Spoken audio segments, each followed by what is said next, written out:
বাংলাদেশ আজ শুক্রবার জুম্মার দিন সকাল 10:50 ভয়ানক ভূমিকম্প হয়ে গেছে আমাদের বাংলাদেশে।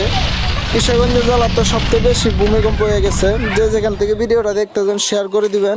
এইমাত্র পাওয়া খবর আপনাদের সাথে শেয়ার করলাম।